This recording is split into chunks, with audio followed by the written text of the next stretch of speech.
ప్రభువైన యేసుక్రీస్తు నామములో అందరికీ వందనాలు. మరి ఈ దినం కూడా వర్తమానం కొరకై ఈ యొక్క వీడియో వర్తమానం కొరకై మిమ్మల్ని అందరినీ కూడా యేసుక్రీస్తు ప్రభు వారి ప్రేమగల నామములో ఆహ్వానిస్తుంటున్నాను. మరి ఈ దినం మన వాక్య భాగము యాకోబు పత్రిక, యాకోబు రాసిన పత్రిక 4వ అధ్యాయము 7వ వచనం అండి, చదువుతాను. కాబట్టి దేవునికి లోబడి ఉండుడి, అపవాదిని ఎదిరించుడి, అప్పుడు వాడు మీ యొద్ద నుండి పారిపోను. యాకోబు ఇచ్చేటువంటి ఒక ఎగ్జార్టేషన్, ఒక సలహా ఏంటంటే విశ్వాసులైన వారు ఏముండాలా? 2 కార్యాలు. దేవునికి లోబడి ఉండుట ప్రాముఖ్యమైంది. ఎప్పుడైతే దేవునికి లోబడి ఉంటామో అప్పుడు మనం ఏం చేయాలా? అపవాదిని ఎదిరించాలి. ఎందుకంటే అపవాది మనకు కలిగించే ప్రతి విధమైన శోధన నుంచి, మరి అభ్యంతరాల నుంచి, దేవుని వాక్యం మీద కలిగించే సందేహాల నుంచి, తప్పుడు బోధల నుంచి మనల్ని ఎట్లాగైనా విశ్వాసం నుంచి లాగాలని అపవాది చూస్తాడు. మరి ఈ యొక్క అపవాదిని మనం ఎదిరించాలంటే మన సొంత శక్తితో ఎదిరించలేము. ఎందుకంటే మరి అపవాది అనేక రకాలుగా మనల్ని సంధించబడుకుంటున్నాడు. కాబట్టి మనం మొట్టమొదటిగా దేవునికి లోబడి ఉండుట అనేది నేర్చుకోవాలి. దేవునికి లోబడి ఉండుట అంటే ఏంటి అనేటువంటిది అయితే చూడండి, పేతురు రాస్తూ మొదటి పేతురు పత్రిక 5వ అధ్యాయంలో ఏమంటున్నాడంటే రైట్ 5వ వచనం, చిన్నపిల్లలారా పెద్దలకు లోబడి ఉండి మీరందరూ ఎదుటివాని ఎడల దీన మనస్సును వస్త్రమును ధరించుకుని మిమ్మల్ని అలంకరించుకునుడి. దేవుడు అహంకారాలను ఎదిరించి దీనులకు కృపనిచ్చును. కాబట్టి దీన మనస్సు అనేటువంటిది, కాబట్టి దేవుని సమర్పించుకుంటా అనేటువంటి దాంట్లో దీన మనస్సు, అతిశయమైన మనసు కాదు, గర్వించే మనసు కాదు, సెల్ఫ్ బోస్టింగ్ మనసు కాదు, అన్నిట్లో కూడా తగ్గింపు మనసు మనము కలిగి ఉండాలా. కాబట్టి దేవునికి సమర్పించుకున్నట అంటే ఏమిటంటే దీన మనస్సు కలిగి ఉండట అనేటువంటిది. ఎందుకంటే దేవుడు తగిన సమయం ముందు మీరు హెచ్చించుంట్లో ఆయన బలిష్టమైన చేతి కింద దీన మనస్కులైండుడి అంటాడు. కాబట్టి మనం దీన మనస్కులుగా ఉన్నట్లయితే, తగ్గించుకున్న వారంగా ఉంటే తగిన సమయంలో ఆయన మనల్ని హెచ్చించబడుకుంటున్నాడు, మనల్ని వదిలిపెట్టాడు. కాబట్టి ఆ యొక్క రహస్యాన్ని మనం ఎరిగి ఉండాలి. కాబట్టి ఆయనకు మన జీవితాలు సమర్పించుకుంటా అంటే దీన మనసు కలిగిన వారమే. అంత మాత్రం కాకుండా మరి మన యొక్క చింత, మన వ్యాకులత, మన యొక్క మరి యాంగ్జైటీ అంతా కూడా ఏం చేస్తున్నాడు? ఇక్కడ ఆయన మిమ్మల్ని గురించి చింతించున్నాడు కనుక మీ చింత యావత్తును ఆయన మీద వేయండి. కాబట్టి ఆయనకు మనం తగ్గించుకున్నట లేక సమర్పించుకున్నట అనేటువంటిది, అట్లాగా జీవించుట, సబ్మిట్ యువర్ సెల్ఫ్ అనేటువంటి దాంట్లో మొట్టమొదటిగా తగ్గించుకున్నట, అహంకారం ఉంటే లేకుండా ఉంటుంది, దీన మనస్కులుగా ఉండుట. రెండవదిగా అక్కడ చూస్తుంటాము మన చింత యావత్తు ఆయన మీద వేయట.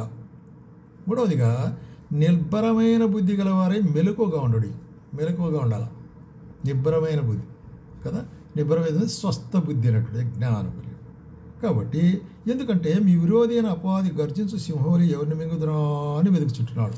కాబట్టి అపవాది మరి ఎవరిని మరి తమ యొక్క విశ్వాసం నుంచి చెడగొట్టాలా, పారదోయాలా, మరి తన వైపు లాక్కోవాలా అని ప్రయాసపడుతుంటున్నాడు. కాబట్టి మనం ఏం చేయాలంటే జాగ్రత్తగా ఉంటున్నాడు అనమాట. ఎందుకంటే మరి ఈ లోకమందు మీ సహోదరులకు ఈ విధమైన శ్రమలే కలిగినవి, అది ఎరిగి విశ్వాసమునందు స్థిరులై ఉండి వారిని ఎదిరించుడి. కాబట్టి విశ్వాసంలో మనం స్థిరులుగా ఉంటేనే ఆ యొక్క అపవాదిని ఎదిరించగలం కదా.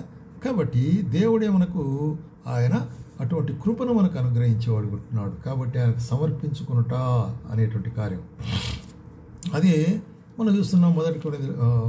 చూసినట్టయితే మొదటి కొరింథీయులకు 16వ అధ్యాయం 6వ వచనంలో ఏమంటున్నాడంటే, ఇక్కడ 16వ అధ్యాయం 13వ వచనం, 16వ అధ్యాయం 13వ వచనం, మెలకువగా ఉండుడి, విశ్వాసమందు నిలకడగా ఉండుడి, పౌరుషం గలవాడైండుడి, బలవంతులైండుడి, మీరు చేయ కార్యాన్ని ప్రేమతో చేయుడి. అది కాబట్టి మన కార్యముల ద్వారా ఎట్లాగా మనం ఆయనకు లోబడి ఉంటున్నాం అనేటువంటి కార్యాన్ని మనం ఎట్లా ఉండాలా? మెలకువగా ఉండుడి. మనం మునుపు చదివాం, మెలకువగా ఉండుడి. ఎందుకంటే మనం నిద్రమత్తులమైతే, మనం అజాగ్రత్తగా ఉన్నట్లయితే సాతానుడు మన మీద దాడి చేసే యత్నం ఉంది. కాబట్టి వారి నుంచి మనం తప్పించుకోవాలంటే మనం మెలకువగా ఉండాలి. ఇక మెలకువగా ఉంటాం మాత్రం కాకుండా విశ్వాసంలో నిలకడగా ఉండి మన కార్యములన్నీ కూడా, మనం చేసే పనులన్నీ కూడా ప్రేమతో ఉండాలి. With love. ఎట్లాగా?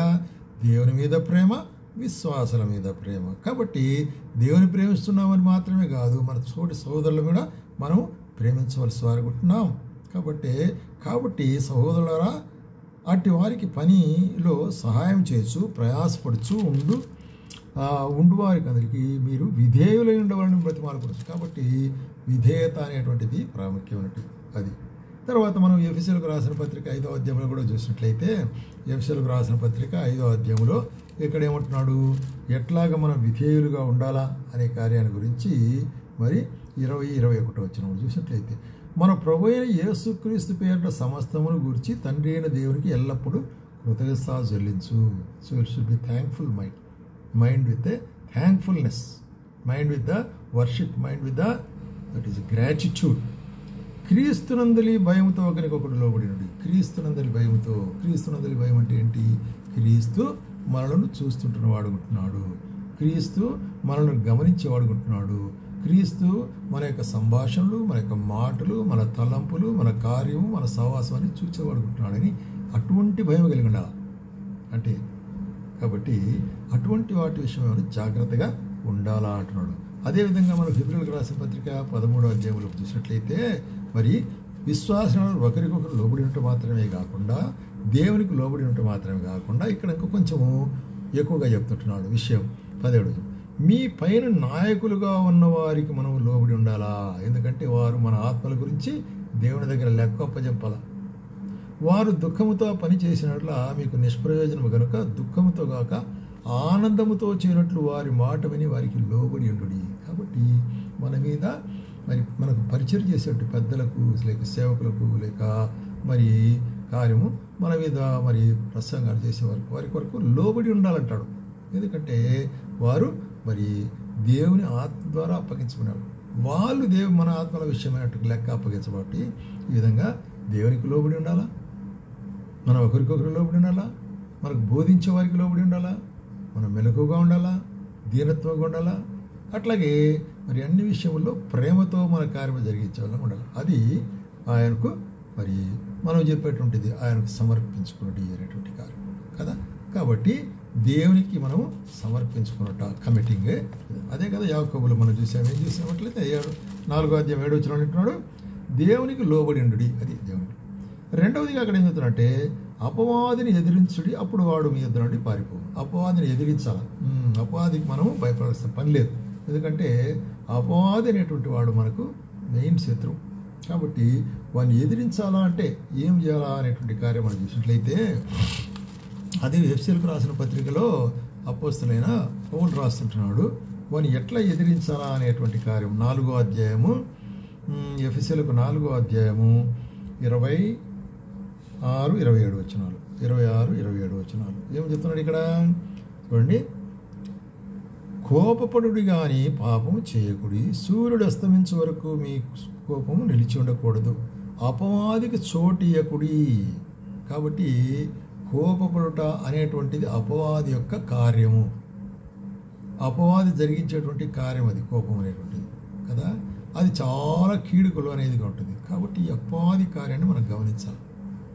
ఒక ఉదాహరణ మనం చూసినట్లయితే పాత నిబంధనలో దావీదుకు సౌలుకు మధ్యలో వచ్చినట్టు కార్యం. దావీదు ఎప్పుడైతే గొల్యాతును చంపి వస్తుంటున్నాడో సైన్యమంతా వచ్చేటప్పుడు అక్కడ ఉండే వాళ్ళు ఏం చేశారు, సౌలు 1000 కొలది, దావీదు 10,000 కొలది సంహరించినాడు అంటున్నారు. అప్పుడు సౌలు ఏమనుకున్నాడు, దావీదు 10,000 నేను 1000 అని ఏమైపోయింది, అక్కడ కోపం వచ్చేసింది. ఆ కోపం ద్వారా దావీదుని ఎట్లయినా కూడా మట్టు పెట్టాలని తన జీవితం అంతా ప్రయాసపడినాడు. అయితే దేవుడి చిత్తము కాదు. కాబట్టి అటువంటి విధంగా మనము సాతానుడు మనకు ఏం చేస్తాడు, మనలో ప్రేరేపిస్తాడు కోపంతో. కాబట్టి కోపపడు కానీ పాపం చేయకూడదు అంటాడు, పాపం చేయకూడదు. అట్లాగే మరి ఇక్కడ గమనించినట్లయితే మరి 27వ వచనంలో సూర్యుడు అస్తమించు లోపల మీ కోపం నిలిచి ఉండకూడదు, అంత లోపల అది సెటిల్ అయిపోవాలంతే తీర్మానం.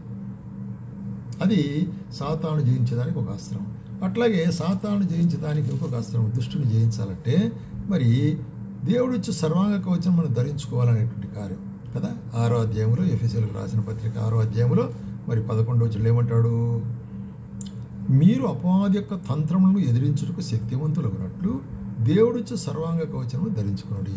కాబట్టి కాబట్టి అపవాది యొక్క తంత్రములు, అపవాది నేరుగా రాడు, తంత్రగొట్టు, అబద్ధికుడు, అబద్ధములు మోపేవాడు, అబద్ధములకు జనకుడు అపవాది. వాడు తంత్రముతో వస్తాడట. ఎందుకంటే మరి మనము పోరాడినది శరీరాలతో కాదు కానీ ప్రధానులతోనూ అధికారులతోనూ ప్రస్తుత అంధకార సంబంధములకు లోకనాథులతోనూ ఆకాశ సంబంధముల దురాత్మల సమూహంతో ఇంతమంది మనకు శత్రువులుగా ఉంటున్నారు. అపవాది యొక్క మరి సైన్యం అదంతా. ఆ అపవాది యొక్క సైన్యం దగ్గర నిలిచి ఉండాలంటే, ఆ అపవాదిని మనం ఎదిరించి మనం యుద్ధం చేయాలంటే మనం ఒక సైనికుని వలె సర్వాంగ కవచం ధరించుకోవాలంటాడు. ఏంటి సర్వాంగ కవచం అంటే చెబుతున్నాడు కదా, మరి దేవుడిచ్చి సర్వాంగ కవచం ధరించుకున్నాడు అని చెప్తూ, నడుములకు సత్యమును దట్టి కట్టుకున్నాడు, నీతి అను మైవరు తొడుకున్నాడు, పాదములకు సమాధాన స్వార్థను సిద్ధ మనసును జోడు కట్టుకున్నాడు, ఇవన్నీ గాక విశ్వాసమైన డాలు. తర్వాత ఆ యొక్క విశ్వాసమైన డాలు దుష్టుని యొక్క బాణాలను, అగ్ని బాణాలను ఆర్పేస్తుంది. దేవుని వాక్యం అనే ఖడ్గము, రక్షణ అనే శిరస్త్రాణము, ఇవన్నీ ధరించుకొని ఏం చేయాల, ఆత్మ వలన ప్రతి సమయం ముందు ప్రతి విధమైన ప్రార్థన విజ్ఞాపన, అది ప్రాముఖ్యమైనటువంటిది. కాబట్టి మన ప్రార్థనలు విజ్ఞాపనలు మన ఆత్మ ద్వారా చేసినప్పుడు శత్రువు పరిగెత్తిపోయి ఉంటున్నాడు, శత్రువును మనము జయించే వాళ్ళంగా ఉంటున్నాం.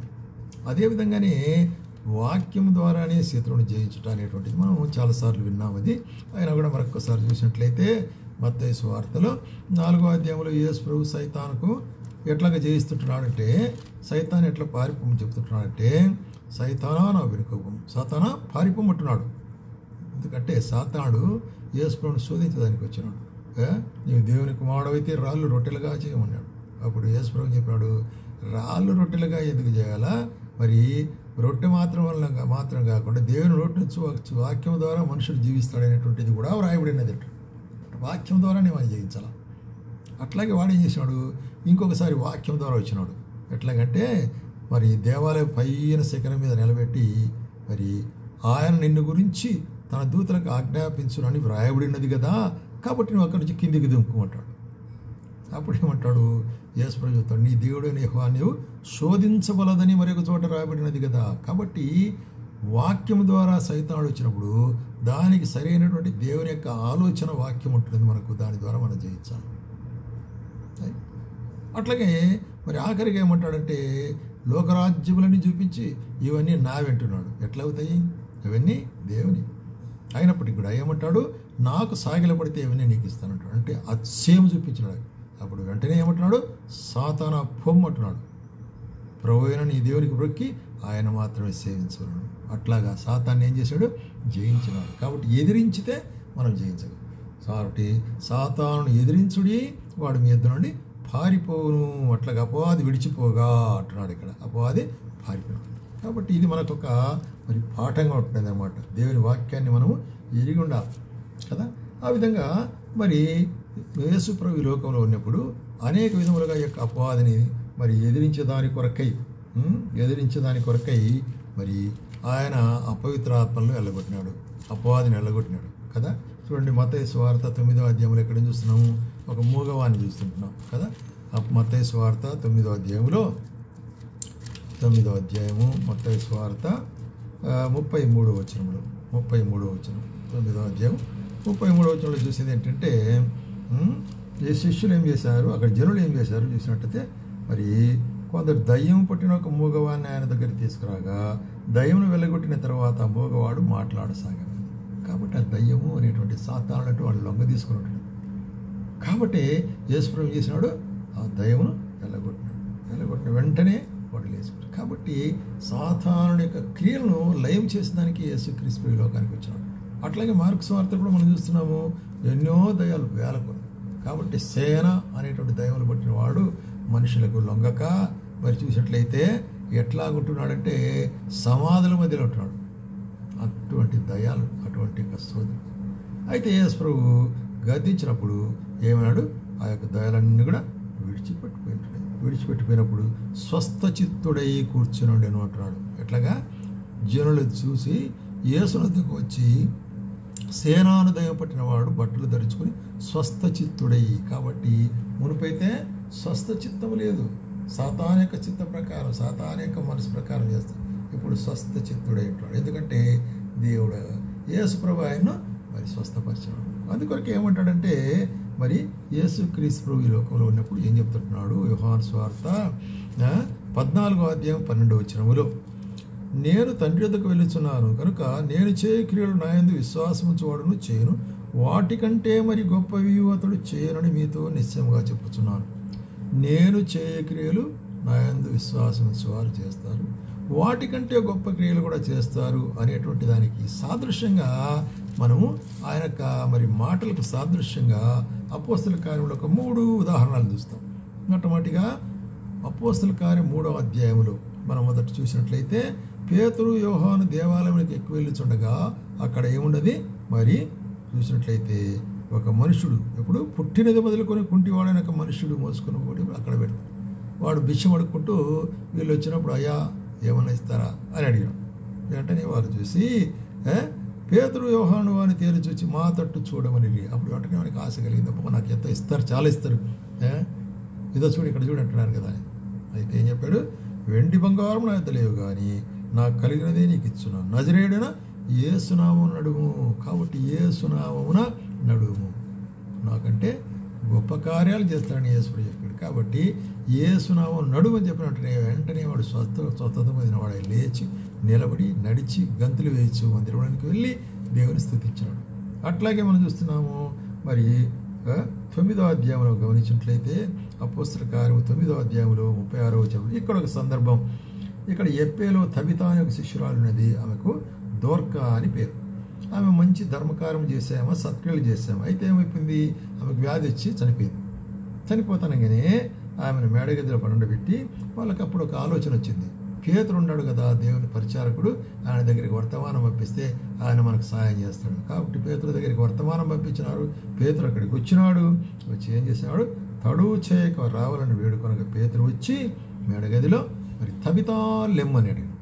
ఒక మాట అంతే, తబితా లెమ్మని చెప్పిన వెంటనే ఆమె సజీవురాలైపోయింది. ఇది కూడా ఎట్లాగుంటుంది? లాజరు లెమ్మని యేసుప్రభు చెప్పాడు కదా, కాబట్టి లాజరు చనిపోయాడు. అదేవిధంగా తబితా లెమ్మను కూడా ఆ కళ్ళు తెరిచింది. కాబట్టి యేసుప్రభు చెప్పింది నిజమే కదా, నాకంటే గొప్ప కార్యములు, నా కార్యములు నాకంటే గొప్ప కార్యములు కూడా చేస్తారన్నాడు. ఇంకా మనం అపోస్తల మరి పౌలు విషయంలో కూడా మనం గమనించినట్లయితే అదే 19వ అధ్యాయంలో, ఇదే అపోస్తల కార్యములు 19వ అధ్యాయంలో దేవుడు పౌలు ద్వారా ఎంత గొప్ప కార్యములు చేయించినాడంటే చూడండి 11వ వచనంలో, మరి దేవుడు పౌలు చేత విశేష అద్భుతములు చేయించాడు. అతని శరీరములు తగిలిన చేతిగుడ్డలైనను నడికట్లేను రోగులు ఎదుగు తెచ్చినప్పుడు రోగములు వాటిని విడిచిపోయాను, దయ్యములు కూడా వదిలిపోను. కాబట్టి పౌలు శరీరానికి తాకినట్టు బట్ట తీసుకుని వస్తేనే ఆ బట్టలో శక్తి, స్వస్థత, దయ్యమును వెళ్ళగొట్టేటువంటి. కాబట్టి ఎంతో గొప్పదైనటువంటి కార్యములు యేసుక్రీస్తునామములో ఉన్నాయి. అందుకొరకే చెప్పినాడు, సైతాను ఎదిరించుడి వాడు మీద నుండి పారిపోడు. కాబట్టి ప్రియమైన వారలారా, మనకి ఇచ్చినటువంటి ఆధిక్యత ఏంటంటే యేసుక్రీస్తు నామములో మనము మరి వారిని వెళ్ళగొట్టేదానికి మనకు అధికారం ఇచ్చుంటున్నాడు. మనం దేవుని పిల్లలు, ఇదిగో లోకంలో నాకు అధికారం, సర్వాధికారం మీకు ఇస్తుంటున్నా అంటున్నాడు కదా, సర్వాధికారము మీకు ఇస్తున్నా అంటున్నాడు. కాబట్టి ఈ లోకంలో ఆయన ఇచ్చిన అధికారం యేసుక్రీస్తు నామములో భూదిగంతముల వరకు నాకు అధికారం ఉంది. కాబట్టి సర్వాధికారం మీరు వెళ్ళి నా నామమున మరి ప్రకటించుడి అంటాడు. నా నామమున వాక్యం ప్రకటించుడి, మరి నా నామమున స్వస్థత పొంది దైవం వెళ్ళగొట్టుడి అని తన శిష్యులకు ఆజ్ఞ ఇచ్చినట్లు మనం అపోస్తల కార్యంలో మనం మరి నెరవేరేది చూస్తుంటున్నాం. కాబట్టి ఏముంటున్నా అక్కడ మనం చూసినట్లయితే దేవునికి లోబడి ఉండు, అది ప్రాముఖ్యమైన కార్యం. దేవునికి లోబడి ఉండాలా. దాని తర్వాత మనం సాతానుని ఎదిరించేదానికి మనకు శక్తి వస్తుంది. అప్పుడు అపవాదిని ఎదిరించుడి, వాడు మన ఇద్దరు నుండి పారిపోరు. కాబట్టి ఆ విధంగా దినదినము మనము అటువంటి ఒక శక్తి మనం కలిగిన వారంగా ఉండాలి. దేవుని ఎందుకు లోబడి ఉన్నట్లయితే ఆ యొక్క అద్భుతమైనటువంటి శక్తి దేవుడు మనకి ఇస్తాడు. కాబట్టి సాతానుడు వాని క్రియలు, వాని ఆలోచనలు, వాని తలంపులు, వాని తంత్రములు అన్నీ కూడా మనం ఎరిగేదానికి సహాయం చేస్తాడు. ఆ విధంగా సాతానుడు జయించి జయము పొందిన వారమై మనము దేవుని యొక్క సన్నిధానములో ఆయన సింహాసనం దగ్గర మనం చేరే వాళ్ళం ఉంటున్నాం. ఆ విధంగా చేరుటకు ప్రభు మనకు సహాయం చేయుగా.